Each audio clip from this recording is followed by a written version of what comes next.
coordinator, Wes Goodwin. Y'all fire away whenever you're ready. Hope you guys have been doing well. It's go time. Happy to get to this point, and been a great camp. Team's at a really good spot, healthy for the most part, and guys have been practicing and showing up every day with a chip on their shoulder, ready to get rolling. And you can just sense the excitement and energy in the building with game one closing in. And take any questions wherever you guys want to get started. Wes, I know you all held Trotter for a good bit of camp, just so the idea to get that hamstring better. Is he full go and everything went according to plan? Yeah, he's ready to roll. He's one of those that you got to hold him back more so than encourage him to go. So he'll overextend himself, no doubt. But he's ready to go, and he's been practicing well. So no issues there.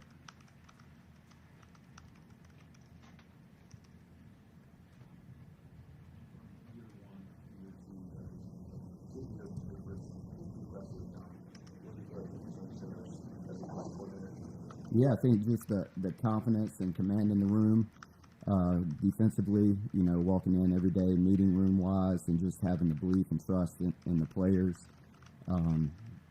just from a knowledge standpoint of how everything flows, recruiting, game plan preparation, practice preparation, all of those really feel comfortable from where we're at on my side of the ball. So excited to see what year two holds. What's the part people don't see, don't recognize, don't understand about the role of DC that was maybe even a big challenge for you in taking over and learning in that first year? Yeah, I mean, I think most people don't get to see the intensity at practice and my fire and passion for coaching and being around the guys on a daily basis.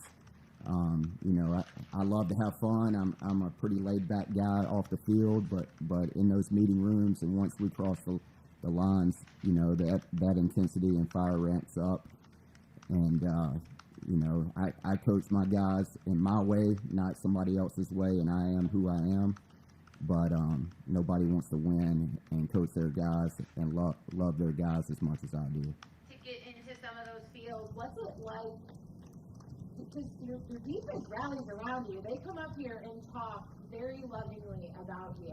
What's it like to feel and to have that support around you from not only your coaches, your staff, but those kids as well? I mean, that's the most important thing, is having the belief and trust in the locker room. And, it doesn't take them long to figure out if you're full of crap or you are who you say you are. And for them to have my back and belief and trust in how we're doing things, and just being approachable, hopefully they feel like they can ask and approach me and figure things out, and know that I'm there for them on a daily basis. Is there a part looking back now where you're like, we always ask the players, like, was there a hit, was there a play where you were like, oh, I'm in it now? Was there a moment for you last year where you were like, I don't know, maybe that confidence shifted a little bit, or you were like, okay, this is my team, this is my defense, I have that full command, and that confidence just reached another level? Yeah, I mean, heck, probably as bad as that day in Wake Forest is, to figure out a way to win that football game and get out of there with a win, I think, gave me some confidence to know that I can make adjustments and keep the guys composed and figure out a way to battle through the adversity. And then it just kind of went from there, I guess. But that was the first adversity that I faced from a playing standpoint. Beginning with the quarterback, he's got some pretty good offensive firepower. Do you enjoy getting tested in game one against a valid opponent? Yeah, most definitely. I always liked those big games starting out the season, and they got 19 starters returning. Obviously, a lot of experience offensively. Starts with the quarterback. He's a savvy guy, and just goes from there. Their left tackle, he's super talented, tough, and then running back wise, they got guys that have played a lot of ball and Calhoun's a really dangerous receiver in the slot, and number 8. Got a lot of respect for him as well. But those guys are really well coached. Coach Johns does a great job as an offensive coordinator, and be a huge challenge, and we'll find out early where we're at defensively. Wes, having gone through a whole season as defensive coordinator, in the offseason, were there any other coaches or mentors that you would consider that talk to me about? Yeah, I mean, we obviously do professional development with the other guys and stuff, and I got like a handful of guys that I talk to probably 2 to 3 times a week, various places, younger guys that I've kind of grown up in the profession with and utilize on a daily basis. But yeah, definitely we take as much time in the off season to study ourselves and go study and meet with guys, and Zoom makes it easy. You know, COVID, we found out how easy it is to set up meetings and stuff like that. So we're constantly talking to numerous staffs around the country. Who were some that helped you the most this last offseason? I mean, obviously, you know, we got the connection at Oklahoma, and then I got a handful of good buddies that I stay in contact with. So, but rather just keep that confidential, you know, out of respect to those guys. How do you feel like the secondary position headed into week 1 this year versus headed into week 1 last year? Yeah, I think this training camp, I see guys playing with a lot of confidence, a lot of belief in themselves. Their technique is greatly improved. Just flying around, having fun, communicating, seeing all those things of progress that you hope to see. You have 2 studs at defensive tackle in Ruth and Tyler. And you can just list them as the starters and nobody would blink, but what did Peter Woods do, you know, during the spring and the fall that really earned him a spot there as kind of a co-guy with those 2 guys? Yeah, definitely. He earned the right to be listed that way, and that's how Coach Eason and the staff feels.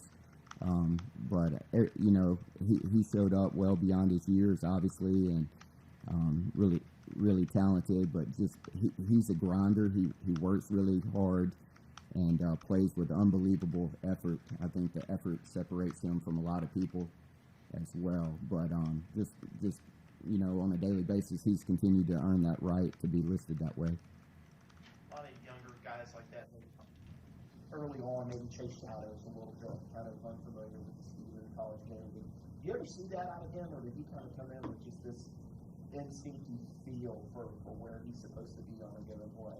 Yeah, I mean, I think he showed up with way ahead of a lot of people for his age. Obviously, younger guys, you kind of have to keep them from trying to do too much.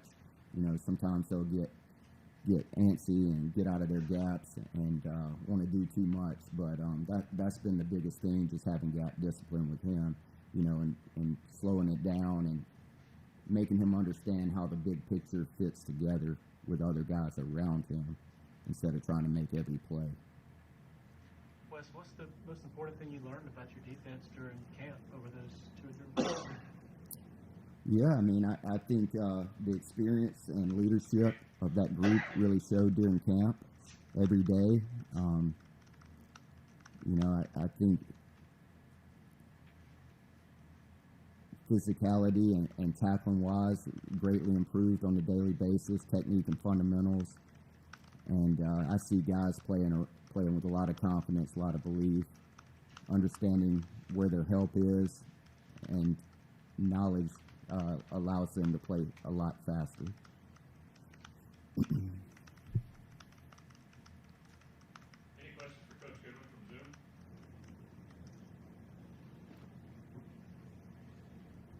Sorry, this is the weekend building.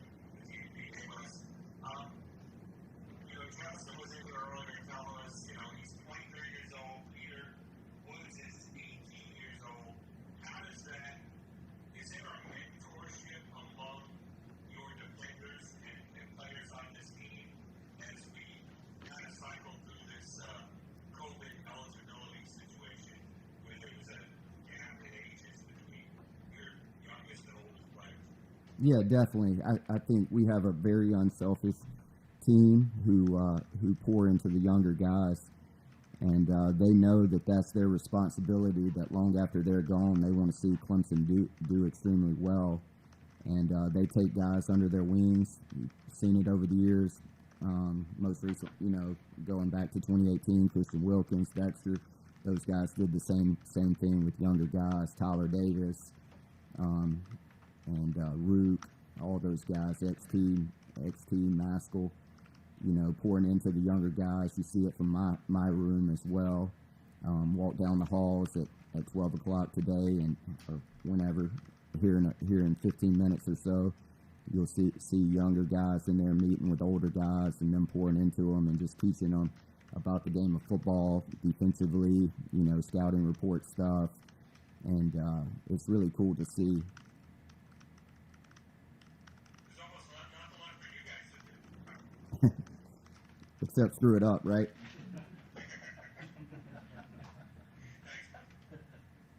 Wes, there's been so much talk about the new rule change with not the stoppage of the clock after first down, how it affects offense. Do you see having any effect on you on the defensive side of the thing? I mean, they're talking about having maybe as 20 less plays per game when you combine both teams.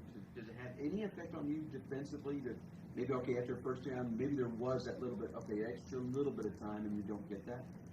No, I don't think so. Operationally, we're used to seeing no huddle tempo offenses, so I don't think that would change much from that standpoint. Got time for one more if anybody has one. There's the box, the team that did last year, stick to that this year in terms of what you guys physically are. Yeah, last year he was in the box, and he communicates down and distance, formation, that sort of thing, and relays that to me. And, obviously, is a set of eyes, on breakdown and what went wrong, what we're doing well, that sort of thing, any kind of issues that we need to correct. What do you like about these guys physically? I think just with the tempo offenses and stuff, being able to control the game and signal and get the play call in versus having to go through another guy signaling, I think it just helps from that standpoint. And then, if you're getting in a check with me game or whatever, you can control the game, whether you want to check or whatnot from there. So, but I think it just makes it easier, takes one less piece out of the communication process. All right. Thank you, Coach. Cool. Thank you, guys.